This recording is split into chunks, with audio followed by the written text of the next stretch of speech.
Halo semuanya, Assalamualaikum warahmatullahi wabarakatuh. Pada video kali ini, saya akan mencoba untuk membahas inference from small samples atau pengambilan kesimpulan dari sampel yang berukuran kecil. Kapan suatu sampel dikatakan berukuran kecil? Ketika banyaknya observasi itu kurang dari 30, ya. Jadi ketika N-nya kurang dari 30 pengamatan, maka dikatakan sampelnya berukuran kecil. Oke, di sini kita punya introduction. Jadi misalkan kamu akan kamu membutuhkan suatu eksperimen untuk melakukan estimasi suatu populasi min atau perbedaan di antara dua min. Nah, proses dari pengumpulan data itu mungkin akan sangat mahal atau sangat memakan waktu yang lama. Jika kamu tidak bisa mengumpulkan suatu sampel yang besar, estimasi dan tes prosedur itu tidak bisa kamu gunakan. Nah, pada bab ini diperkenalkan beberapa langkah-langkah statistik yang dapat digunakan ketika ukuran sampelnya itu kecil. Estimasinya dan uji langkah-langkahnya itu melibatkan parameter yang familiar, yaitu ada single population mean, yaitu mu, ada difference between two population means, mu 1 min, mu 2, ada single population variance sigma kuadrat, lalu comparison of two population variance sigma 1 kuadrat dan sigma 2 kuadrat. Nah, uji sampel kecil dan interval confidence untuk ini ya, proporsi binomial itu akan diabaikan dalam diskusi kita kali ini ya. Jadi tidak berkenaan dengan proporsi binomial pembahasan kita pada sesi kali ini. Oke, pada bab sebelumnya kita telah mendiskusikan distribusi sampling dari X bar, yang mana kita itu sudah membuat beberapa poin utama, yaitu ketika populasi sampel aslinya berdistribusi normal, maka X bar dan Z ini adalah uji statistik ya. Keduanya mempunyai distribusi normal untuk sembarang ukuran sampel. Baik itu sampelnya berukuran besar di atas sama dengan 30 atau berukuran kecil di bawah 30. Nah, yang kedua, ketika populasi sampel aslinya tidak berdistribusi normal, maka X bar lalu Z ya, itu semuanya mempunyai mendekati distribusi normal jika ukuran sampelnya besar. Nah, sekarang pertanyaannya adalah ketika ukuran sampelnya kecil, apakah bisa kita dekati dengan distribusi normal? Jawabannya tidak, ya. Nih, sayangnya ketika sampel size-nya itu berukuran kecil, maka statistik dari ini tidak berdistribusi normal. Jadi semua nilai dari titik kritisnya dari Z yang kamu gunakan di chapter sebelumnya itu tidak lagi benar, ya, tidak lagi benar. Sebagai contoh, kamu tidak bisa mengatakan bahwa X bar itu akan terletak di antara 1,96 standar error dari mu-nya 95%. Gitu. Nah, sebenarnya masalah ini tuh tidak baru ya. Itu telah dipelajari oleh seorang statistika dan eksperimenter pada awal 1900-an. Untuk menentukan distribusi sampling dari statistik ini, itu ada dua cara. Yang pertama menggunakan pendekatan empiris. Ya. Menggunakan pendekatan empiris yaitu kita memilih sampel berulang dan menghitung ini Z-nya itu untuk masing-masing sampel. Nanti distribusi frekuensi relatif yang kamu konstruksikan itu gunakan nilai-nilai ini akan mendekati apa ini bentuk dan lokasi dari distribusi sampling. Itu yang pertama. Yang kedua, gunakan pendekatan matematika untuk menurunkan fungsi kepadatan yang sebenarnya atau kurva yang mendeskripsikan distribusi sampling tersebut. Oke. Nah, pendekatan yang kedua ini itu digunakan oleh seorang English, seorang ilmuwan dari English yang bernama W.S. Gosset pada tahun 1908. Dia menurunkan suatu formula yang rumit untuk fungsi kepadatan dari T sama dengan X bar min mu dibagi S dibagi akar N untuk sampel random dari size dari berukuran N dari populasi normal. Dan dia mempublishnya hasilnya di bawah, yaitu di bawah nama student. Nah, ever since sejak itu statistika, orang-orang statistika itu lebih apa ya? Statistik tersebut itu telah dikenal sebagai students T atau T students ya. Inilah yang kita kenal nantinya sebagai uji T atau uji student T. Ini karakteristiknya ya, silakan bisa dibaca sendiri. Ini untuk grafiknya seperti ini. Jadi sebenarnya dari grafik itu distribusinya, distribusi T itu tidak jauh berbeda dengan distribusi normal. Tapi salah satu parameter dari distribusi T itu ada yang harus kalian pahami, yaitu yang bernama degree of freedom atau derajat kebebasan. Nih perhatikan nih, ada satu parameter yang harus kalian pelajari, yang bernama degree of freedom atau DF. DF ini rumusnya itu adalah N-1. N itu adalah banyaknya observasi. Misalkan contohnya seperti ini. Misalkan di suatu sekolah, diobservasi eh, siswa, rata-rata nilai ulangan siswa dari total siswa sebanyak 9 siswa. Mahasiswa ya, 9 mahasiswa. Nah, N-nya kan 9 berarti.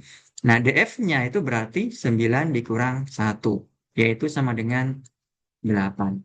Ya. Jadi DF untuk yang satu populasi ya, itu rumusnya adalah N-1. Beda untuk yang dua populasi. Kalau yang dua populasi itu adalah N1 ditambah N2 dikurang dengan 2. Apa itu N1? Yaitu banyaknya observasi pada populasi pertama, N2 banyaknya observasi pada populasi yang kedua dikurang dengan 2. Gitu ya. Seperti itu.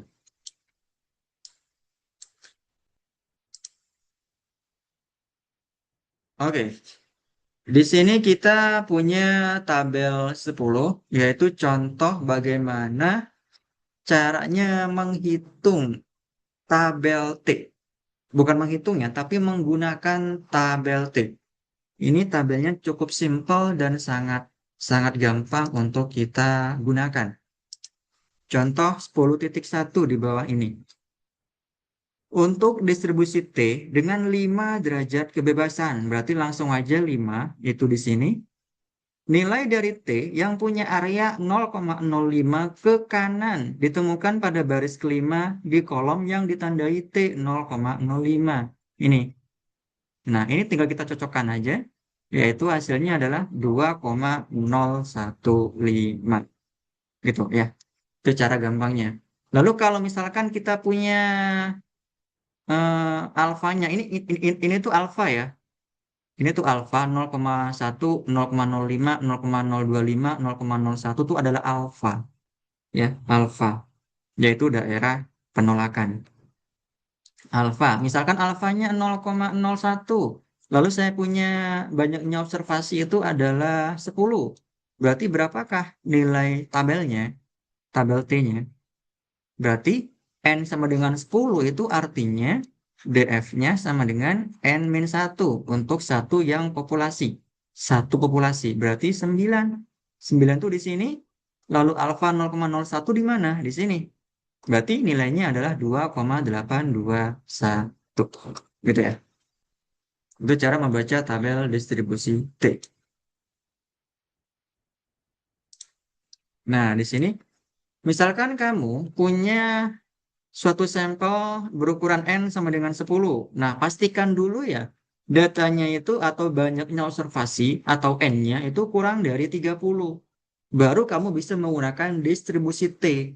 Karena syaratnya itu banyaknya pengamatan atau banyaknya data harus kurang dari 30, di bawah 30. Kalau di atas 30 atau sama dengan 30, maka gunakan distribusi Z. Ingat, itu bedanya. Jadi kalau lebih dari sama dengan 30, gunakan distribusi Z. Kalau kurang dari 30, gunakan distribusi T. Karena dia hanya 10, maka gunakan distribusi T. Nah, dari N sama dengan 10, berarti kan DF-nya sama dengan 9. Lalu tentukan suatu nilai dari T sedemikian hingga bahwa hanya 1% dari semua nilai T yang lebih kecil. Nah, berarti kan di sebelah kiri nih, ya. Di sebelah kiri nih, berarti kan titik kritisnya atau T alfanya itu bisa kita cari dengan tabel yang tadi, ya. Yaitu dengan DF-nya 9, lalu T alfanya berarti T 0,01. Nah, di sini. Nih ya, yang tadi ya. Dan 9. Berarti nilainya adalah 2,821. Karena dia kurang dari, berarti kita menggunakan yang di sebelah kiri ya. Ada tanda negatif, min 2,821. Tambahkan negatif. Karena dia di sebelah kiri dari rata-ratanya yang bernilai 0. Seperti itu. Dan ini itu adalah nilai alfanya atau daerah penolakannya ya. Ini tuh adalah alfa atau daerah penolakan. Jadi kalau nilai T pada statistik ujinya nanti kurang dari min 2,821, maka kita tolak H0. Tapi kalau lebih dari, maka kita terima H0. Seperti itu.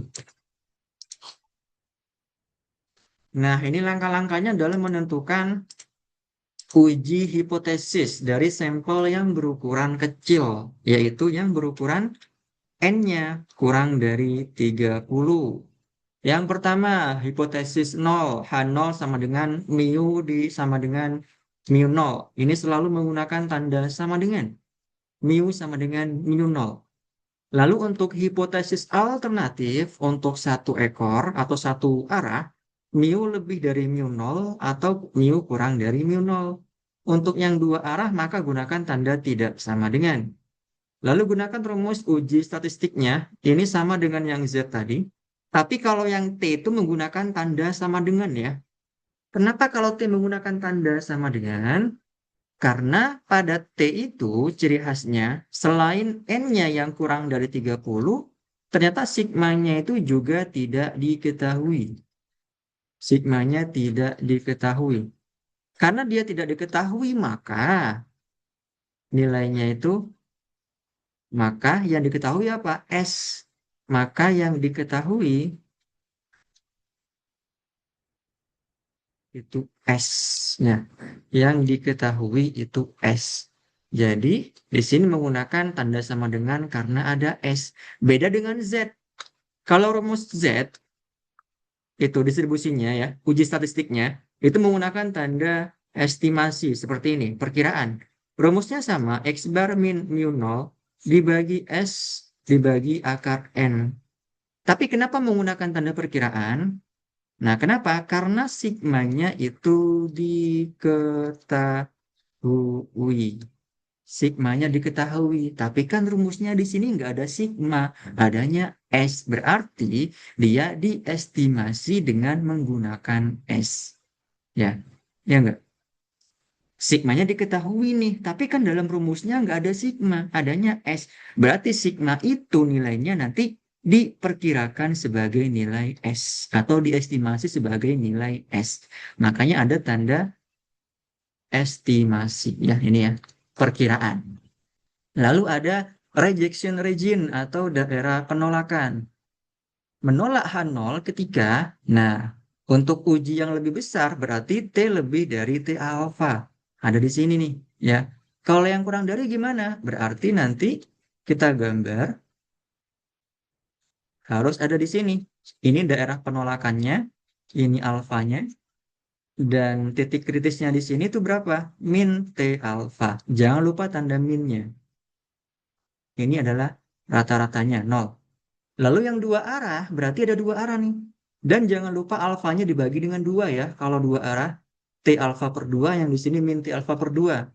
Kapan dia akan masuk daerah penolakan? Ya kalau T-nya lebih dari T alfa per 2 di sini. atau T-nya kurang dari min T alfa per 2. Seperti itu ya. Nah, lalu titik kritis dari T, T alfa, dan T alfa per 2 itu berdasarkan N-1 derajat kebebasan yang kita pelajari tadi, yang dapat kita temukan menggunakan tabel. Gitu ya. Nah, asumsinya adalah sampelnya itu secara random dipilih dari populasi yang berdistribusi normal. Nah, di sini kita punya contoh. A new process for producing synthetic diamonds can be operated at a profitable level only if the average weight of the diamonds is greater than 0.5 karat. Jadi suatu proses baru untuk memproduksi berlian sintetik dapat dioperasikan pada level yang menguntungkan hanya jika rata-rata berat dari diamondnya itu lebih dari 0,5 karat. Lalu untuk mengevaluasi keuntungan dari proses, 6 diamonds diproduksi dengan catatan beratnya 0,46 sampai dengan 0,54 karat. Jadi di sini ada berapa pengamatan? Ada 1, 2, 3, 4, 5, 6. Jadi N-nya sama dengan 6. Jelas ini kurang dari 30. Jadi gunakan distribusi T. Nah, pertanyaannya adalah apakah 6 pengukuran itu menyajikan cukup bukti yang mengindikasikan bahwa rata-rata berat dari diamond yang diproduksi oleh proses itu melebihi 0,5 karat. Nah, ingat di sini ada kata kuncinya yaitu apa kata kuncinya? Melebihi, eksis, melebihi, ekses ya, melebihi, lebih dari. Berarti nanti pada hipotesis alternatif kita menggunakan tanda lebih dari 0,5. Sehingga hipotesis nolnya mu sama dengan 0,5. Nah, di sini nilai X bar dan standar deviasinya tidak langsung diketahui, tapi diketahuinya berupa catatan pengamatannya. Berarti dari 6 pengamatan ini, 0,46, 0,61 sampai dengan 0,54, kalian cari dulu X barnya, yaitu menggunakan rumus sigma XI dibagi dengan N. Hasilnya berapa di sini? 0,53. Nah, selain X bar, kalian juga harus mencari standar deviasinya, S-nya. Rumusnya gimana? S itu adalah akar dari varians atau akar dari sigma XI min X bar dikuadratkan dibagi dengan N-1 ya. Hasilnya di sini adalah 0,0559 gitu ya. Jadi harus dihitung menggunakan kalkulator. Mu nolnya berapa? Ya ini 0,05. N-nya berarti 6. Hasilnya adalah 1,32. Nah, sekarang cari daerah penolakannya. Kenapa pada grafiknya ditemukan angka 2,115? Nah, di sini kan lebih dari ya. Berarti kita menggunakan uji satu arah. Kita cari T alfanya. T alfanya kita cari dengan alfanya itu sama dengan. Nah, kalau pada soal tidak diketahui besaran alfanya, otomatis alfanya menggunakan level 5% atau 0,05. Lalu degree of freedom-nya berapa? Berarti N-1, yaitu 6-1 sama dengan 5. Jadi cari pada tabel yang DF-nya 5, alfanya 0,05. Coba kita cari ya. Nah, kita cari di sini. 5 dan 0,05. Ini berarti ya. Nah, hasilnya 2,015.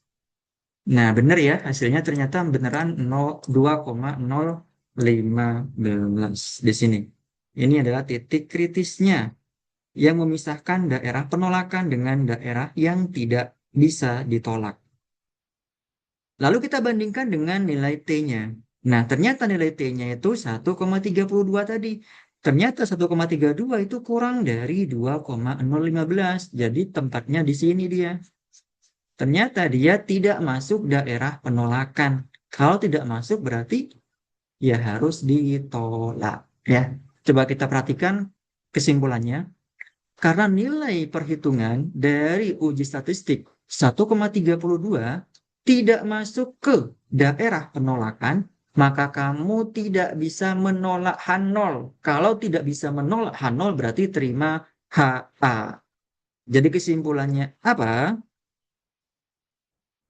Sorry, kok terima HA? Tidak bisa menolak H0 berarti terima H0 ya.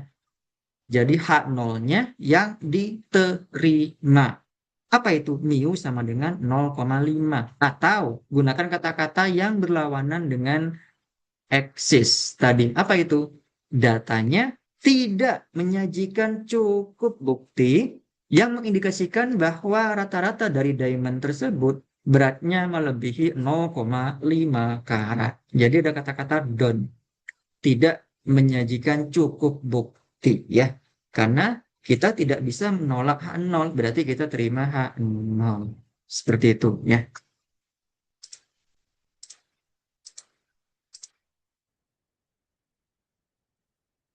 Nah, di sini kita punya contoh soal.